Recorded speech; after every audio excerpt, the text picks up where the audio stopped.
High above the Pacific, just off New Zealand's North Island, a plume of ash and gas spiraled into the morning sky. A stark warning from the Earth itself. Wakari, better known to many as White Island, had stirred again. The volcano, long feared and revered, was no longer silent.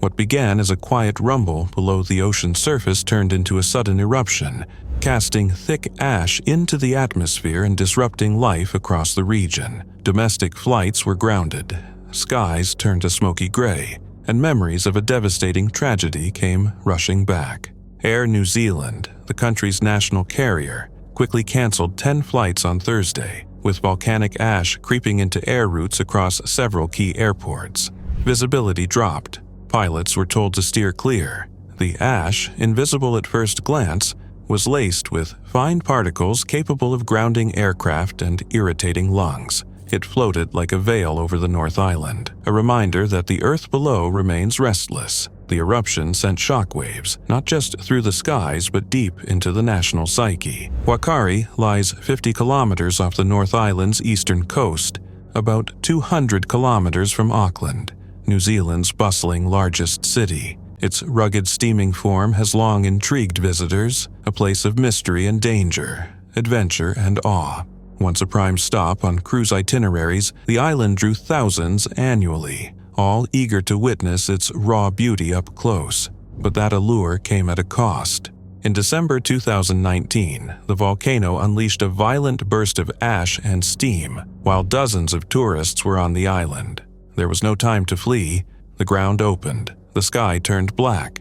22 people lost their lives in what would become one of New Zealand's darkest tourism tragedies. Survivors were left with lifelong injuries and trauma. Rescue teams risked their own lives to retrieve the living and the lost from a place transformed into a living hell. Since that day, Wakari has been off limits. No more tour boats, no more guided walks across its alien landscape. Just silence, caution, and the long task of healing. Now, 4 years later, that silence has been broken. Scientists had been watching closely. Earlier this month, they noticed signs: minor tremors, gas emissions, and heat rising from deep within the island's core. Satellite images confirmed it. Minor eruptive activity was underway. GNS Science, the agency tasked with monitoring New Zealand's seismic activity, raised the volcanic alert level to 3 out of 5, signaling an increase in unrest. Still, many hoped it would pass without incident, but Wakari had other plans. The eruption, while not as explosive as 2019, was powerful enough to be seen from space. A thick column of ash and sulfurous gas billowed into the sky, drifting toward the mainland. Winds carried the remnants inland, where people in coastal towns reported smelling sulfur in the air. Rotten eggs, faint but unmistakable. Some felt irritation in their eyes and throats. Most symptoms were mild, but unsettling all the same. And yet, this may be just the beginning. Government scientists have warned that the current activity could last for weeks or even months. The volcano isn't done. Pressure continues to build beneath its surface, and while no full-scale eruption is predicted, the risk remains high. No one is taking chances. Not anymore. The island's Maori name, Wakari, means to make visible or to show, and true to its name, it has reminded everyone of the power that lies beneath New Zealand's seemingly calm shores. It is a land shaped by volcanoes and earthquakes, a country always balancing on the edge of natural wonder and natural disaster. In early November 2014, 23-year-old Sylvia Rachel was living her dream. A medical student from Lublin, Poland, she had finally arrived in Seville, Spain, a place she had fantasized about for years.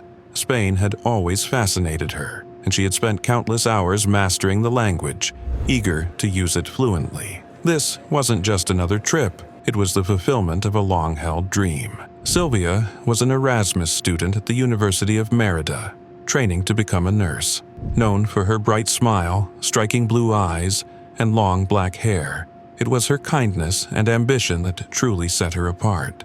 Her dream was simple: to complete her studies and build a life in Spain, where she had fallen in love with the culture. Her friends and family knew how determined she was to make that dream a reality. Her visit to Seville, Andalusia's largest city, was part of an organized trip with the student association. She explored the historic streets, marveled at the vibrant culture, and soaked in every bit of the Spanish experience. But she didn't know that her dream trip would soon take a tragic turn. On the night of November 2nd, just after midnight, she found herself on the Puente de Triana, one of Seville's most iconic landmarks. Built in 1852, the stunning metal arch bridge offers breathtaking views of the city and attracts tourists eager to snap photos. Sylvia, like many others, wanted to capture the moment. With the lights of Seville twinkling around her, she climbed onto the metal ledge of the bridge to take a selfie. It was meant to be a simple, joyful memory. But in an instant, everything changed. She lost her balance and fell 15 feet onto a concrete footing below. Onlookers gasped in horror as she hit the ground. Bystanders immediately called for an ambulance. When paramedics arrived, they found Sylvia in cardiac arrest, her body broken by the fall. Despite their best efforts to revive her and rush her to the Hospital of Traumatology, her injuries were too severe. The bright, ambitious young woman, so full of life and dreams, did not survive. Her parents were devastated, struggling to comprehend the cruel twist of fate that took their daughter so suddenly. One moment, she had been experiencing the trip of a lifetime, and the next, she was gone. The loss left a void in the lives of those who loved her. The accident also sent shockwaves through Seville. Authorities, recognizing the dangers posed by high-traffic tourist spots, began re-evaluating safety measures along the river's scenic boulevards. Sylvia's tragic fall became a sobering reminder of how fragile life can be, even in moments of joy. Her story serves as both a cautionary tale and a tribute to the adventurous spirit she embodied. Sylvia Reichel was a young woman with big dreams and a heart full of passion. Though her life was cut short, her love for Spain and life will always be remembered by those who knew her. On the night of March 11th, 1989, the streets of Matamoros, Mexico pulsed with energy. Among them was Mark James Kilroy, a senior at the University of Texas at Austin, celebrating the break with his childhood friends. They had come from different colleges: Bill Huddleston and Bradley Moore from Texas A&M, Brent Martin from Alvin Community College, but they were bound by years of friendship and the promise of an unforgettable trip. That night, as they made their way back to the U.S. border, everything seemed fine. Then Mark disappeared. It happened in an instant. The group had stopped briefly for a restroom break. Huddleston, half distracted by the night's events, noticed a man, Hispanic, a scar on his face, motioning toward Mark. He heard Mark say something like, "Didn't I just see you somewhere?" At the time, it didn't seem alarming. Maybe Mark had run into someone he met earlier that night. When Huddleston returned to the group, Mark was gone. They assumed the obvious. He had caught a ride back, met someone, or wandered off. But as the sun rose and Mark's hotel bed remained empty, panic set in. Calls to hospitals, jails, anywhere he could have ended up, nothing. The police didn't seem alarmed at first. Another drunk college kid lost in the chaos of spring break. But as the days passed and Mark remained missing, reality set in. Something was wrong. Mark's parents, James and Helen Kilroy, flew to Brownsville, Texas, launching a desperate search for their son. They flooded the city with over 20,000 flyers, pleading for information. A $15,500 reward was offered, but no real leads emerged. On March 26th, America's Most Wanted aired his case, pushing his story into the national spotlight. Still, silence. He had vanished without a trace. Then, something cracked. In early April, a small-time drug smuggler, Elio Hernandez Rivera, was stopped at a police roadblock in Matamoros. A routine arrest for marijuana possession, nothing unusual. But under questioning, he spoke of something far more sinister. He mentioned a place, the Santa Elena Ranch. The police, desperate for any break in Mark's case, decided to investigate. On April 11th, Mexican federal police stormed the ranch, the dry heat suffocating as they stepped onto the cursed soil.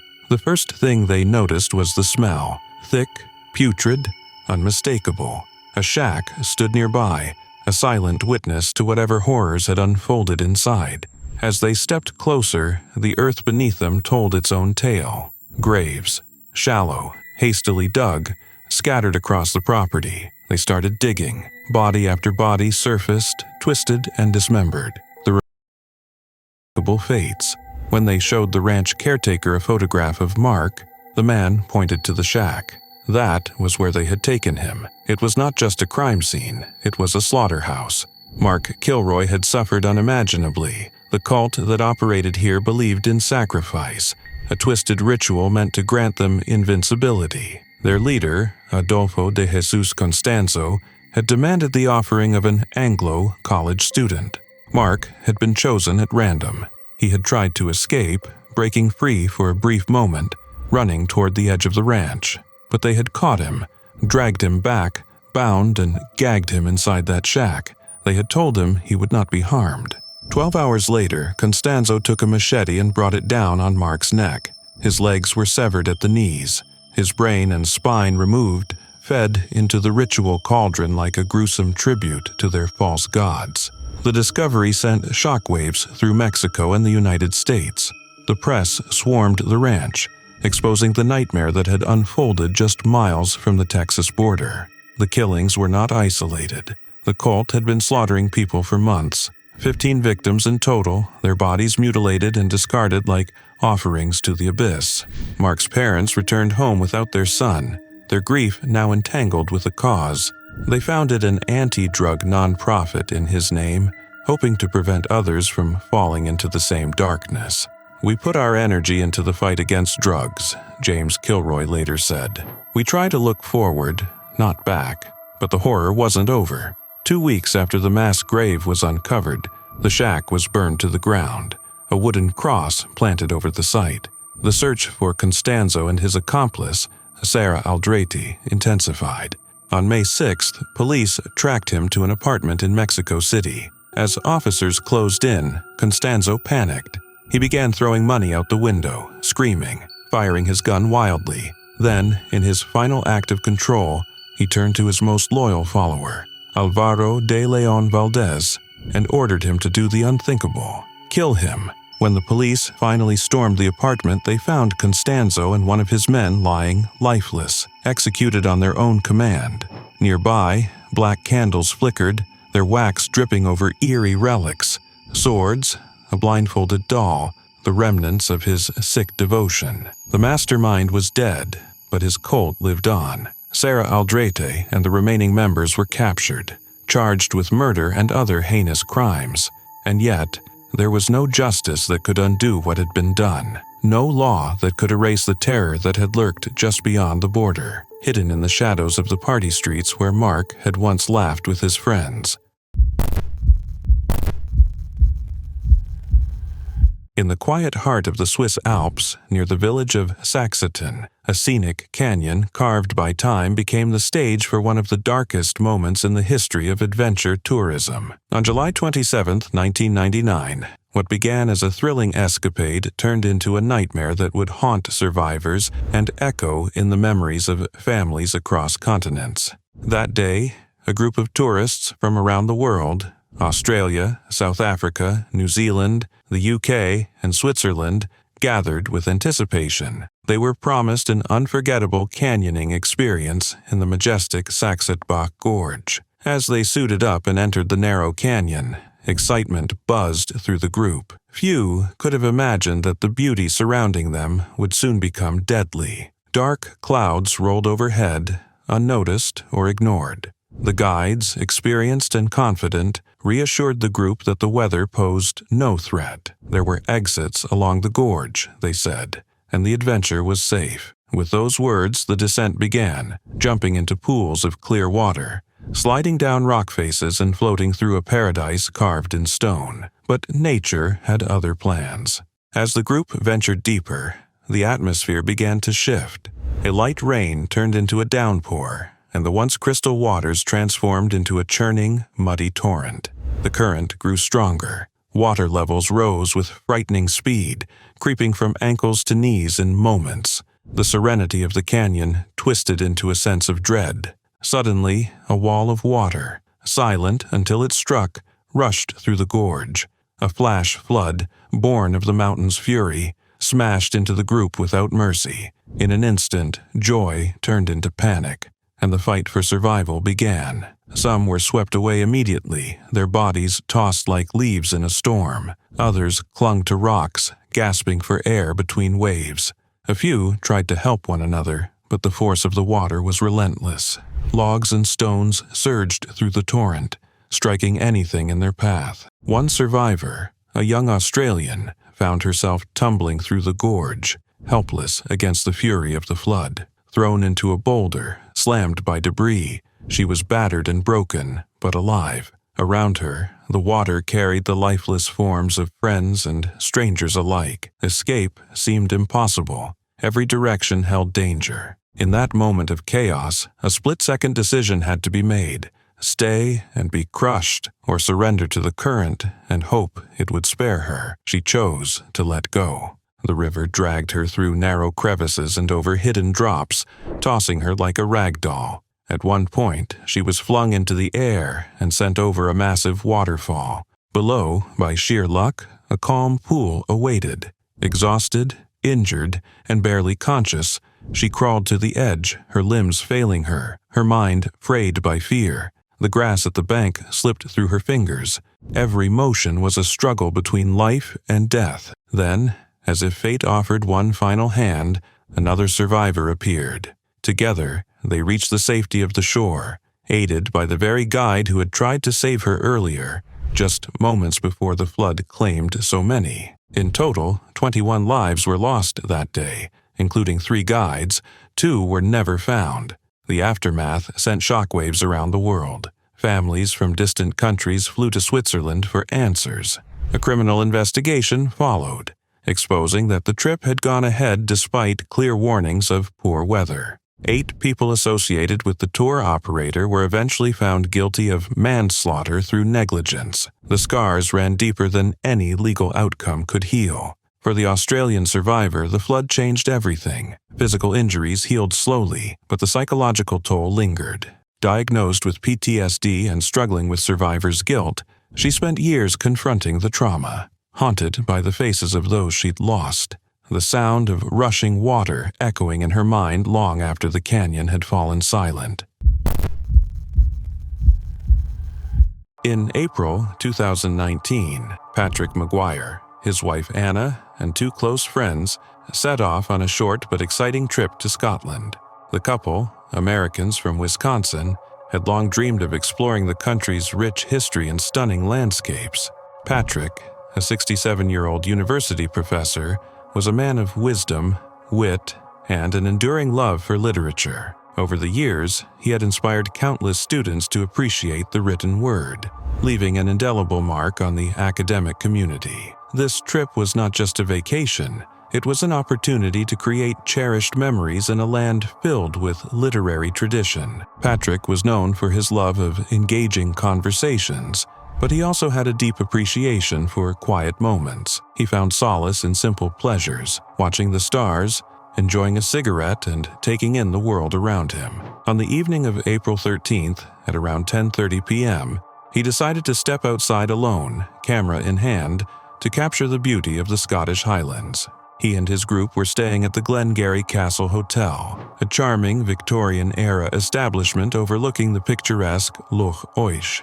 The setting was perfect for a peaceful night under the vast Highland sky.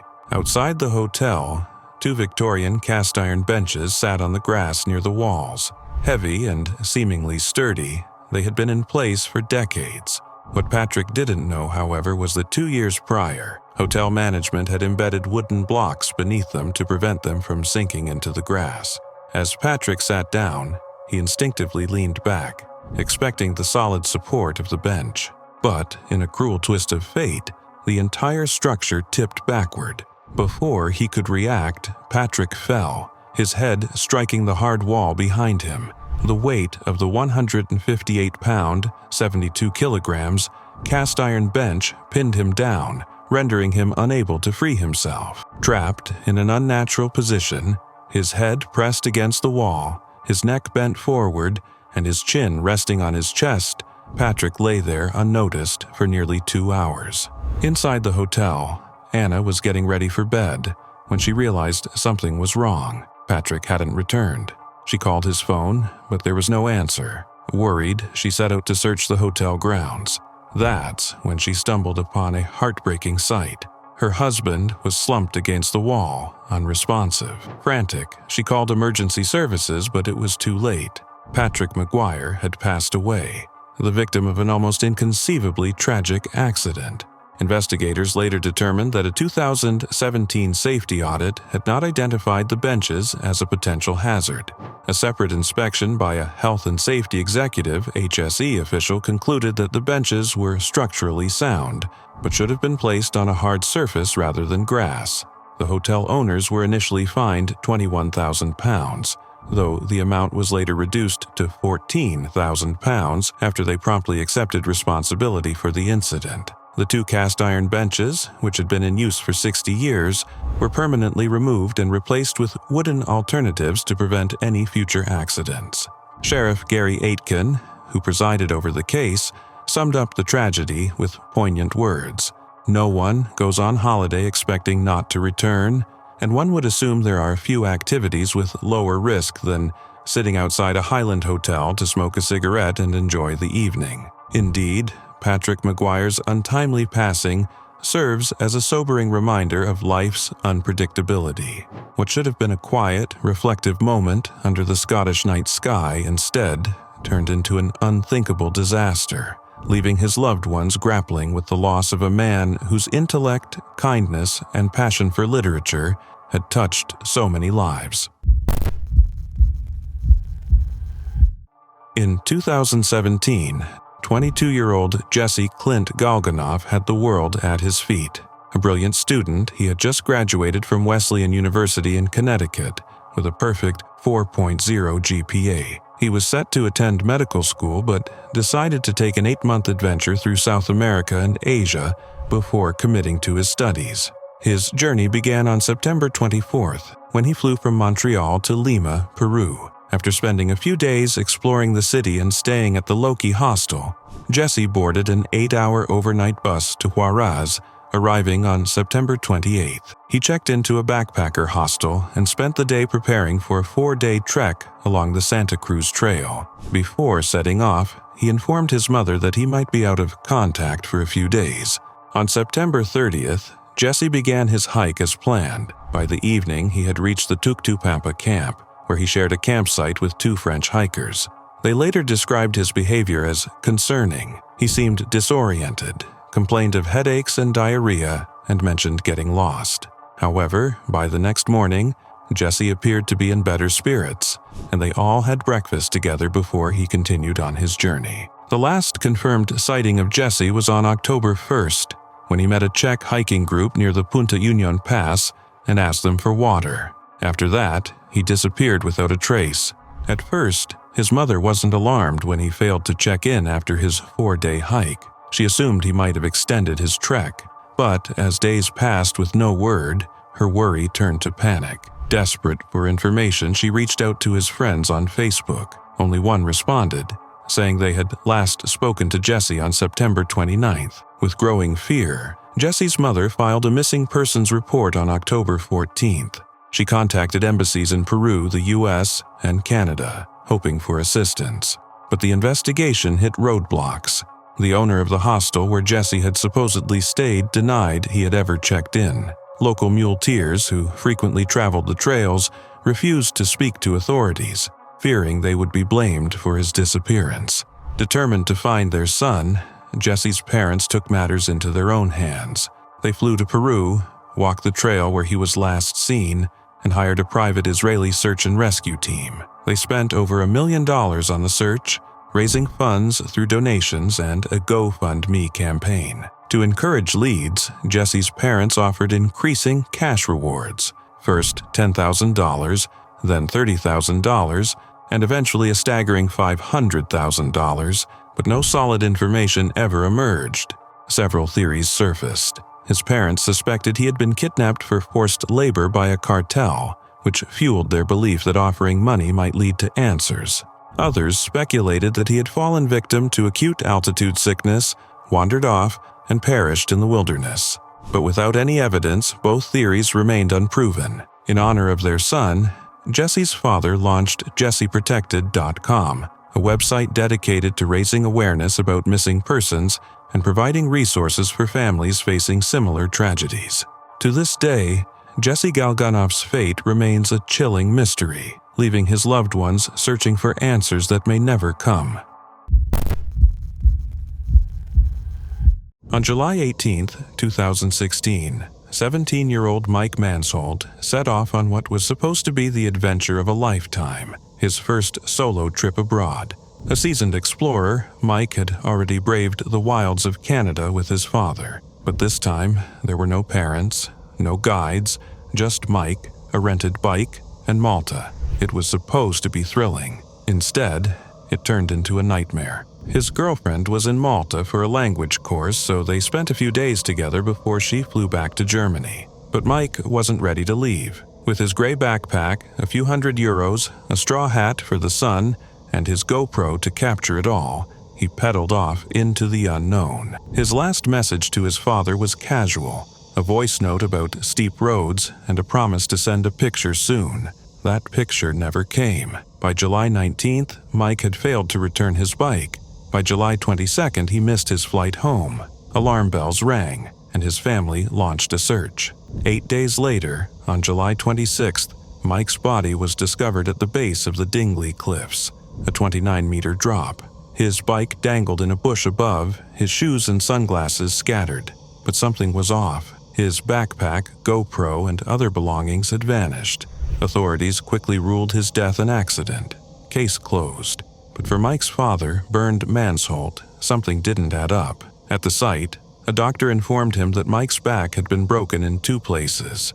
That relief, however, was short-lived. At the morgue, a staff member pulled him aside with shocking news. There were no fractures at all. Stranger still, the rented bike had barely a scratch. If Mike had truly fallen, how was the bike practically intact?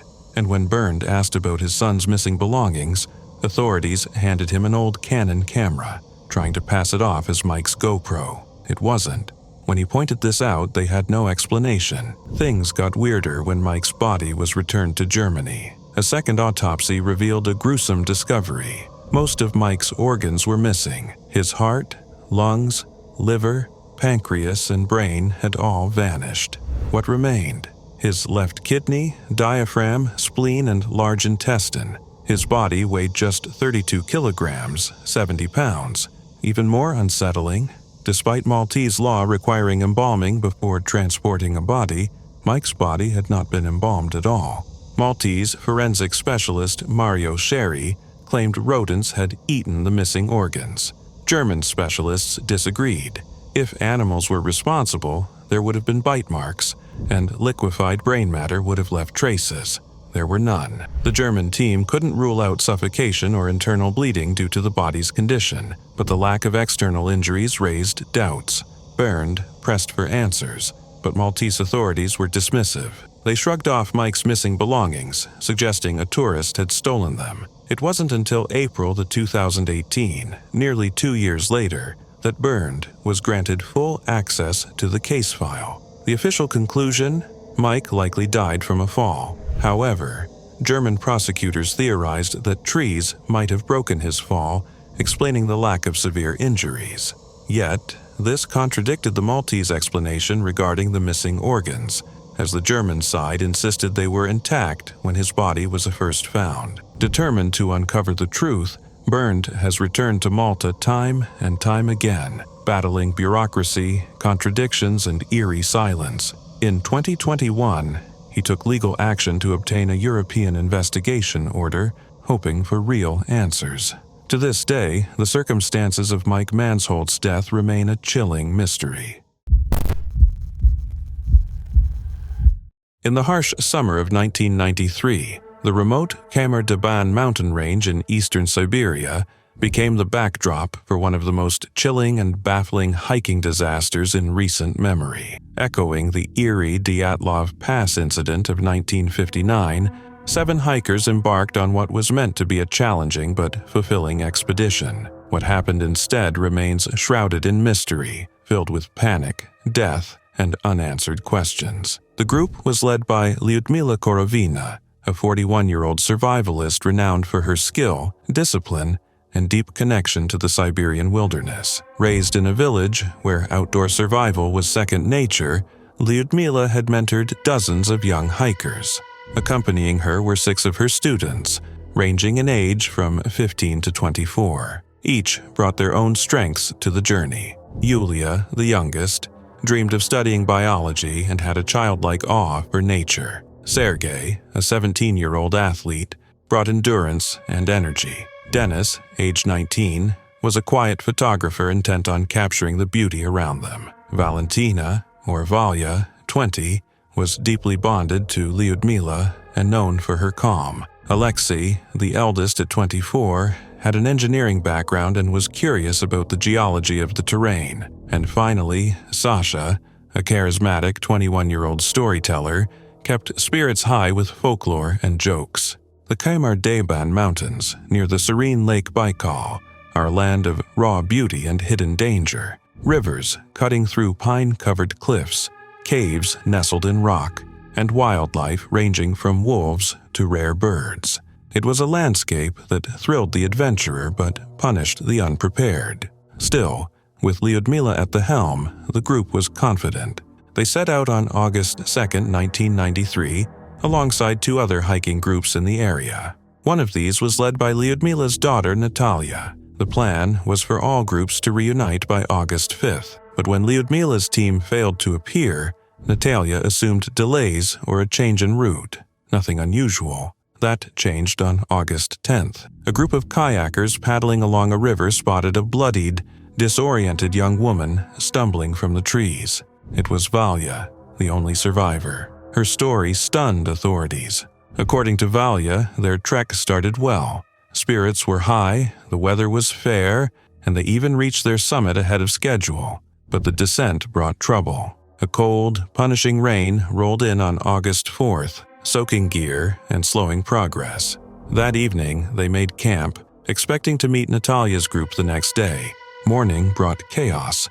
Sasha, who had been lagging behind, suddenly screamed and collapsed, blood pouring from his eyes and ears. As Lyudmila attempted to take control, other members began showing similar symptoms: bleeding, confusion, panic. Some ran, others dropped where they stood. Lyudmila, too, succumbed, crying out before collapsing. In the end, Valya and Denis were left with the lifeless bodies of their friends. They tried to descend the mountain together, but Denis soon died as well. Alone, Valya spent 4 harrowing days navigating the terrain, following power lines until she reached the river and salvation. Rescue helicopters launched a search. 2 weeks later, they located the rest of the group. The 2 hikers who had fled the scene were found dead from exposure. Autopsies revealed that all but Lyudmila had died from hypothermia. Lyudmila, heartbreakingly, had suffered a heart attack.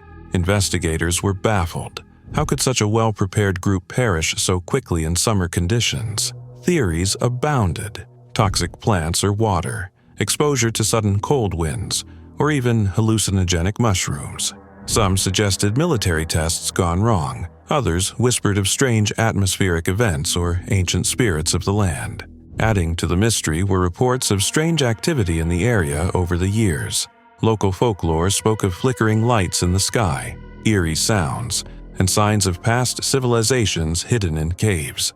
Archaeologists had uncovered cryptic cave paintings depicting unknown symbols and figures, evidence of something forgotten by time. Despite thorough investigations, the cause of the Kamar Daban tragedy remains unsolved. In January 2024, Bakari Earl Cobb arrived in Medellín, Colombia, looking for a place to stay while he searched for more permanent housing. He found a room in the Santa Lucia neighborhood, renting from a local family who agreed to let him stay for a month. The landlords later recalled that he mostly kept to himself and was not very social. He would greet them occasionally, but beyond that, he remained private. When his rental period ended in early February, The landlords knocked on his door to check in, but there was no response. They assumed he might have gone out and thought little of it.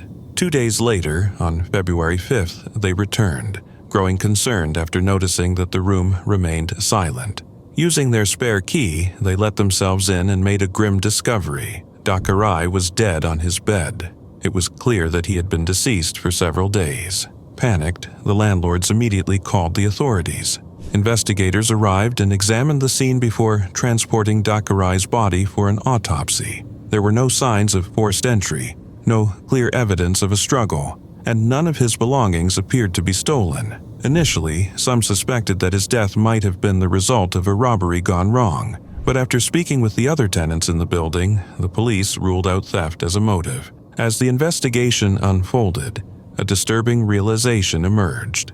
Bakari was not the only one to die under strange circumstances that week. In the span of just 4 days, 3 other individuals were found dead in different locations across Medellín. 2 of them had fallen from the upper floors of their residences under unexplained conditions, while the third was found lifeless in a hotel room, with no signs of violence or struggle. The similarities between these deaths raised unsettling questions. Were these cases somehow connected? Had these people fallen victim to something more sinister? News of the mysterious deaths quickly spread, creating fear among both locals and tourists. Medellín had worked hard to improve its reputation in recent years, welcoming more visitors and promoting itself as a safe and thriving city. But with 4 unexplained deaths in such a short time, people began to worry. As safety concerns grew, tourism in the city started to decline. In response, Medellín's safety secretary, Manuel Villa, addressed the situation publicly and announced new security measures. He stated that officials would be focusing on issues like human trafficking, drug-related crimes, and organized criminal activity, which he believed could be linked to these incidents. He also warned that while the city welcomed tourists, it would not tolerate criminal behavior. "We invite visitors to enjoy Medellín's culture, food, and business opportunities," he said, "but those who engage in illegal activities will face consequences. We will not allow anyone to put public safety at risk." Despite the increased attention on the case, no suspects were ever arrested in connection to Bakari's death. Investigators were unable to determine if the 4 deaths were related or if they were simply a series of tragic coincidences. To this day, the circumstances surrounding Bakari's death remain a mystery, leaving many to wonder if the truth will ever be uncovered.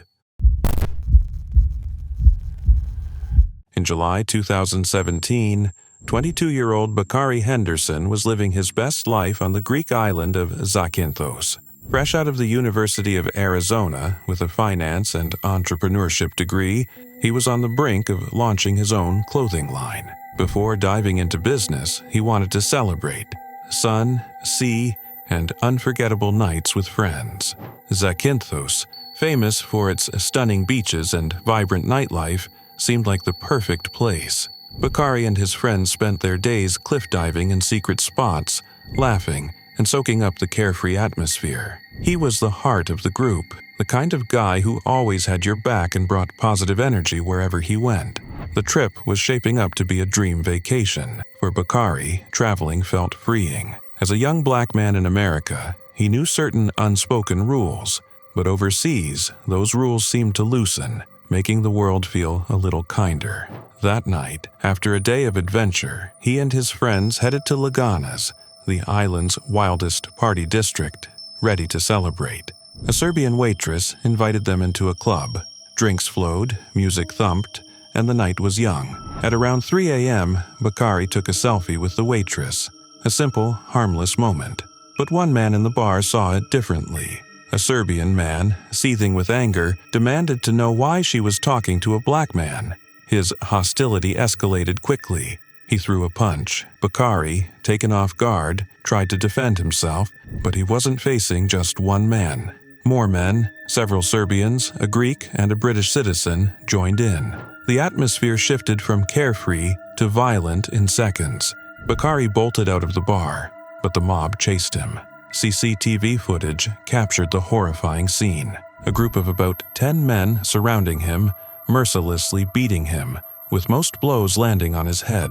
His friends barely had time to react before it was too late.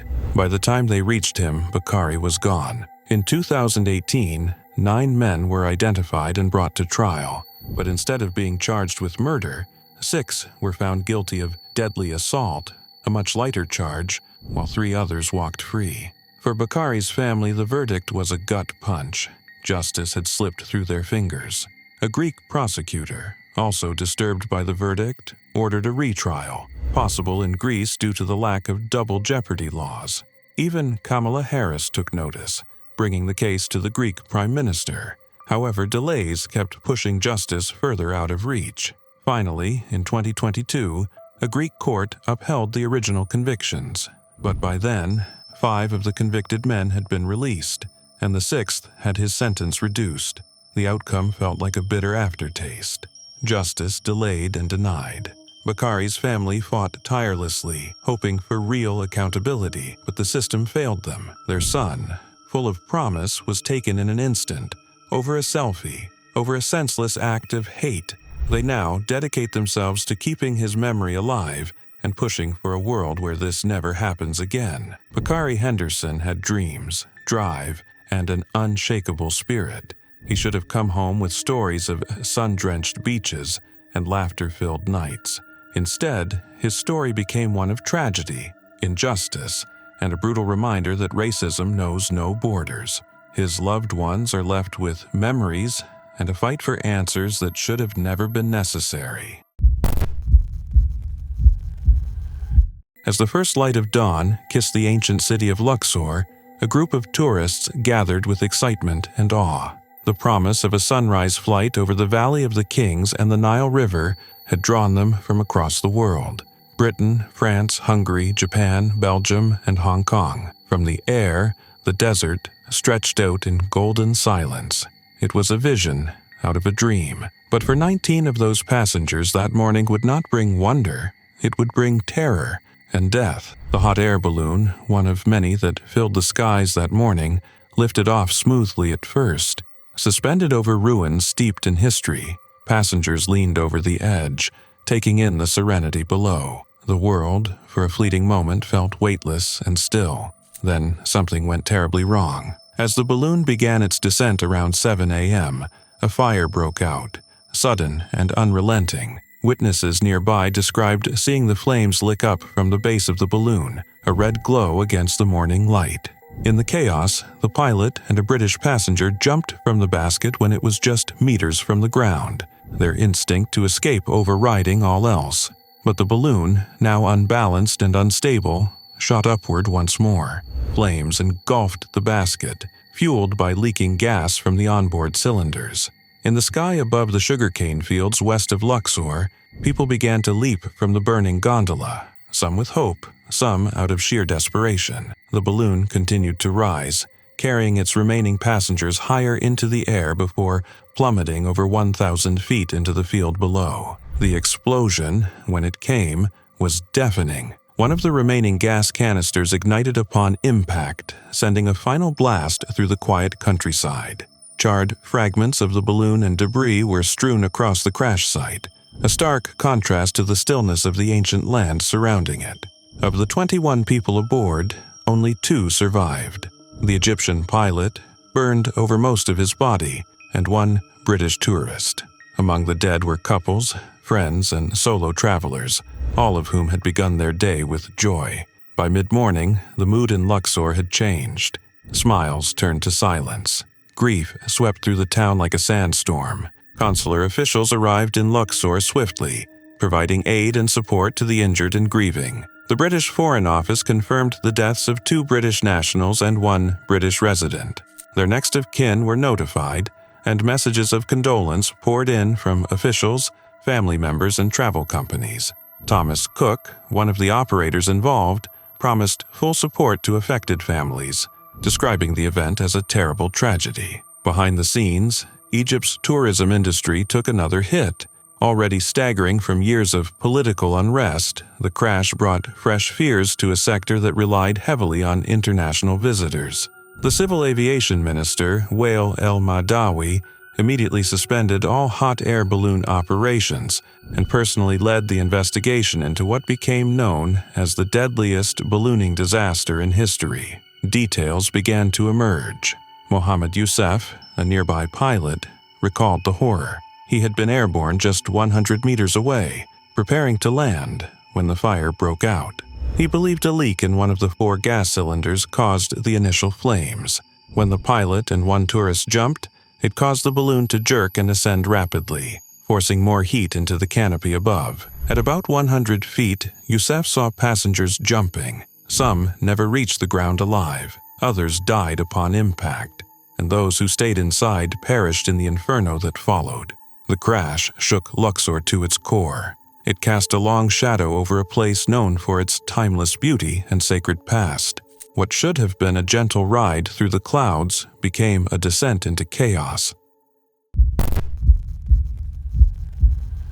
On March 15, 2018, the Sharp family, a close-knit group from Creston, Iowa, set out for what they hoped would be a much-needed escape. Kevin Sharp, a well-respected stock car racer known as the Sharpshooter, was joined by his wife Amy, a compassionate and dedicated mother, and their 2 children, 12-year-old Sterling and 7-year-old Adriana. The family had rented a condo in Tulum, Mexico, and after a smooth journey from Iowa, they were ready for some much-needed rest and relaxation. But in just a matter of days, everything would spiral into an unimaginable tragedy. The Sharps were in high spirits when Amy texted her mother around 7 p.m. on March 14th, confirming their safe arrival. "We made it to our condo," she wrote, reassuring her family back home. The next day, everything took a turn. The family had planned to visit local attractions, take in the sights, and maybe even visit a water park. But then, around 5 p.m. on March 15th, Kevin sent a message to his friend Travis Anderson. It would be the last communication anyone would hear from the Sharps. By March 21st, the family was expected to return home, first to St. Louis, then on to Danville, Illinois for a college basketball game. But when they didn't show, the silence was deafening. The worry set in, and by the early hours of March 22nd, the Sharp family was officially reported missing. Friends and family flooded social media with appeals for help, desperate for answers. As the hours ticked by, anxiety gripped everyone who knew them. The authorities launched an investigation, and their phones were traced to Tulum, but there was no sign of movement. Then, late on March 22nd, a discovery no one could have prepared for. Employees at the condo complex began to notice a strange, foul odor coming from the Sharps unit. Concerned, they entered, and what they found stopped them cold. The Sharps were dead. Kevin, Amy, Sterling, and Adriana, all of them, but there was no sign of foul play. The Mexican authorities, alongside the U.S. State Department, confirmed the unthinkable. The cause of death was asphyxiation due to a malfunctioning water heater. A tragic accident, but a chilling one. A gas leak in a poorly maintained unit took the lives of an entire family, and it left the town of Creston reeling. Kevin, known for his racing triumphs and community involvement, would never cross the finish line again. Amy, a beacon of kindness, was gone, as were Sterling and Adriana. Their bright spirits extinguished too soon. The family's death left a gaping hole, but it also raised urgent questions about tourist safety in Mexico. Despite the deaths not being related to violent crime, the shadows of rising violence and crime rates in regions like Tulum were impossible to ignore. A U.S. State Department advisory had warned of increased crime in Quintana Roo, where Tulum is located. Yet, tragically, the Sharp family's deaths only added to the growing concern for American tourists. As the community mourned the loss, others took to social media to share their support for the grieving families. Messages flooded in, but no amount of words could fill the void left behind by the loss of a mother, father, and 2 children. The Sharp family's tragic death served as a stark reminder of the fragility of life and the unpredictability of the dangers that can lurk just out of sight.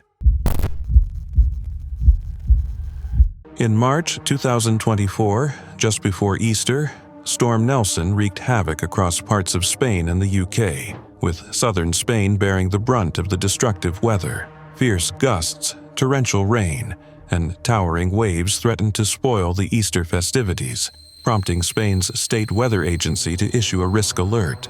Despite the warnings, many travelers had already made their plans, determined to spend their holiday in Spain, hoping the storm would pass. While the storm cast a dark cloud over celebrations, the determination of both locals and travelers shone through as they braced for the challenges ahead. One such traveler was 62-year-old John, a British man visiting Spain with his partner. The couple had chosen Spain, hoping for pleasant weather during their getaway. However, the unexpected arrival of Storm Nelson disrupted their plans. On March the 27th, 2024, they traveled about 200 miles from Valencia to the charming village of San Esteban de Pravia in Muros de Nalón. They were joined by friends and planned to spend a week in this picturesque town, soaking in the scenery and unwinding. This was John's first visit to the area, and although the weather was less than ideal, they remained hopeful. After arriving, the couple checked into their rented apartment, where the landlady warned them about the approaching storm. Despite the unsettling weather forecast, John and his partner decided to make the best of their trip. The next day, March 28th, they set out to explore the village. The couple wandered the town and took photos, while their friends stayed behind. Around 1 p.m., they decided to take a walk along a breakwater, a stone structure stretching out into the sea. Unfortunately, as they reached the end of the breakwater, a rogue wave, larger than expected, struck with terrifying force. It knocked John off his feet and sent him crashing into the water.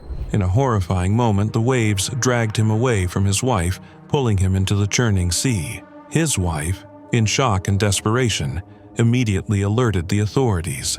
A helicopter and a team of firefighters were dispatched to search for John. Despite their best efforts, it wasn't until 2 p.m. that John's body was found in the San Esteban estuary, a short distance from the breakwater. A crane mechanism was required to retrieve his remains, using nearly 100 feet of cable to lift him to safety. The body was brought back to the breakwater, where city officials took charge of the situation. An autopsy was scheduled for the following day to determine the exact cause of death. In the wake of this tragedy, John's wife was forced to contend not only with the heartbreak of losing her husband, but also with false rumors that John had fallen while trying to take a selfie. These damaging rumors sparked unnecessary online hate and criticism. To clear her husband's name, a woman who knew John published a letter in a Spanish newspaper, confirming that John had not been attempting to take a selfie when he tragically fell. She hoped that, through this,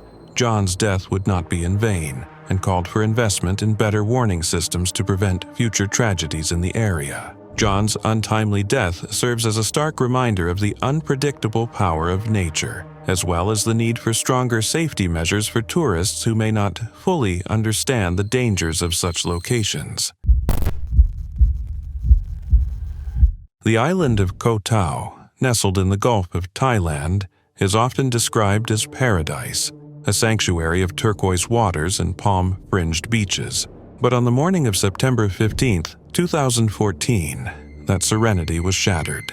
Beneath the beauty, a brutal story unfolded that would draw international attention, fuel controversy, and leave two families on opposite sides of the world drowning in grief. David Miller and Hannah Witheridge had never met before arriving on Koh Tao. Fate brought them to neighboring rooms at a modest beachfront complex known as Ocean View Bungalows.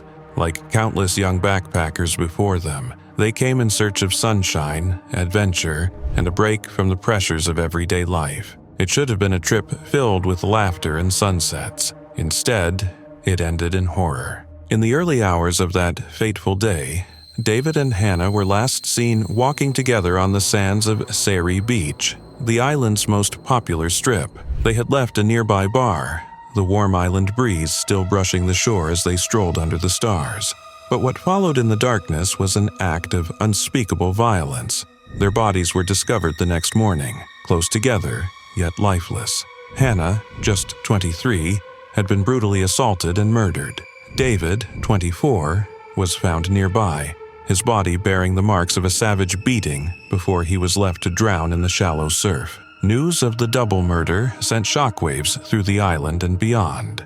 Two promising lives, full of ambition and kindness, had been snatched away in a moment of cruelty. Hannah was a recent graduate pursuing a career in speech and language therapy, remembered by her family as a gentle soul with the power to touch many lives. David, an engineering student from Jersey, was known for his creativity, intelligence, and warmth. Both were adored by their families and communities, and their sudden deaths created a wound that would never truly heal. The grief of their loved ones soon gave way to another exhausting ordeal, the pursuit of justice. As Thai authorities scrambled to find those responsible, pressure mounted to produce answers. Just weeks later, two young men, Burmese migrant workers named Zaw Lin and Wai Phyo, were arrested and charged with the killings. Accused of premeditated murder, rape, theft, and being in the country illegally, the men became the focus of a case that stirred as much skepticism as outrage. From the beginning, the investigation was plagued by doubts. Claims surfaced that the suspects had been beaten and coerced into confessing. Rumors of mishandled evidence and political pressure swirled, casting shadows over the entire trial. Human rights groups called out flaws in the justice process, and growing numbers began to question whether the real killers had ever been caught. Despite these concerns, both the families made the difficult journey to Thailand, seeking truth, understanding, and perhaps a measure of closure. The Witheridge family, heartbroken yet determined, sat through parts of the trial in Koh Samui. At times, the grief was too much to bear, especially when graphic images of Hannah's body were shown in court. The Millers did the same, quietly honoring their son by visiting the very beach where his life had ended. They left behind tokens of remembrance, a sunflower-covered funeral program, a tribute to the bright life David had lived. The families remained mostly silent on the controversial aspects of the trial, but in a statement released later, the Witheridge family said they were confident in the Thai police's efforts, though many still viewed the verdicts with unease. Justice, in the legal sense, had been served. Yet, for many observers, the story left behind unanswered questions and a lingering sense of injustice. Today, Koh Tao still attracts travelers from across the globe, drawn by the same allure that once brought Hannah and David there. But beneath the sunlit waves and rustling palms, the memory of that tragic night lingers like a whispered warning that even paradise holds its secrets, and sometimes the darkness comes without reason. On March 3rd, 2023, Latavia T. McGee, a 33-year-old mother of 6, traveled to Matamoros, Mexico for a tummy tuck procedure, accompanied by 3 close friends, Eric James Williams, Shahid Woodard, and Zindel Brown. The group, from South Carolina, rented a white minivan for the trip, unaware of the nightmare that awaited them. Around 11:45 a.m. on March 3rd, their routine journey took a horrific turn. Gunmen, believed to be members of the Gulf Cartel, pulled up beside them on the streets of Matamoros. Without warning, they opened fire. Brown and Woodard were struck, while McGee, desperate to protect herself, was confronted by one of the attackers. Williams, too, was shot and trying to flee. The gunman, thinking the group was involved in smuggling, seized the friends, forcing them into their vehicle. What followed was a nightmare few could endure. A bystander captured the horrific abduction on video, and it quickly spread across the internet. Woodard, gravely injured, turned to his friends and told them he loved them. As McGee held back tears, she could only apologize, knowing their fate was slipping away. The group was transported to a remote location where McGee and Williams were held captive, their friends, Brown and Woodard, dead. McGee, in her desperation, asked to see the footage of their kidnapping. A guard showed it to her, further deepening her fear that their families would never know the truth. In a twist of fate, a man who had once been their captor turned into a reluctant savior. This man, an American himself, pleaded with his superiors to release McGee and Williams. He warned them that once they were freed, he would have to flee too. Blindfolded, the 2 survivors were transported through the night, hidden under bodies to avoid detection. After hours of evading authorities, they were finally freed by Mexican authorities. acting on a tip-off. In the cold, early hours of the morning, they were found, but the joy of survival was tempered by the loss of their friends. The kidnapping, broadcasted across the world, sent shockwaves through the public. For McGee and Williams, it was a trauma they would never forget. But the nightmare didn't end with their rescue. The cartel's mistake had led to the tragic deaths of two innocent men, Shahid Woodard and Zindel Brown, and the ripple effect of their loss was felt across the globe. Authorities later discovered the cartel had mistaken the group for Haitian smugglers, a deadly error that led to devastating consequences. In response, both U.S. and Mexican authorities launched a massive investigation, while the White House condemned the violence. Calls for military intervention mounted, but the pain of the families was undeniable. Woodard's family, still reeling from his brutal death, would soon mark his 34th birthday with a heavy heart. The kidnapping also sparked wider concerns about safety in Mexico. The U.S. State Department had issued a Level 4 advisory for Tamaulipas, where Matamoros is located, citing the dangers of cartel violence, kidnappings, and murder. Yet, despite the warnings, many still traveled to Mexico for affordable medical procedures, as McGee had in years past. This time, however, tragedy struck.